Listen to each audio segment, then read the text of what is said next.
तहरीक इंसाफ के अंदरूनी इख्तलाफात खत्म हो गए। खैबर पख्तूनख्वा सेनेट इलेक्शन में तमाम उम्मीदवार बिला मुकाबला मुंतखब हो गए। ज़राए के मुताबिक PTI के तमाम कवरिंग उम्मीदवारों ने कागजात नामजदगी वापस ले लिए। सेनेट इलेक्शन हुकूमत और अपोजिशन में तय मुआहदे के मुताबिक होंगे। सेनेट की 6 नशिस्तें PTI और 5 सीटें अपोजिशन को मिलेंगी। PPP और JUIF को 2-2, PMLN को 1 सीट मिलेगी। PTI सियासी कमेटी ने भी बिला मुकाबला सेनेट इंतखाबात के फैसले की तौसीक कर दी है। अलामिया के मुताबिक जनरल नशिस्त पर मुराद सईद, फैसल जावेद, मिर्जा अफरीदी और नूरुल हक कादरी उम्मीदवार होंगे। टेक्नोक्रेट की नशिस्त पर आजम सबाती और खातून के नशिस्त पर रुबीना नाज उम्मीदवार होंगी। सानिया निश्तर की नशिस्त पर मिशाल यूसुफजई उम्मीदवार होंगी। बाकी उम्मीदवारों के कागजात वापस लेने का फैसला।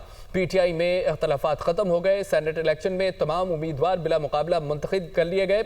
ज़राए के मुताबिक PTI के तमाम कवरिंग उम्मीदवारों ने कागजात नामजदगी वापस ले लिए हैं।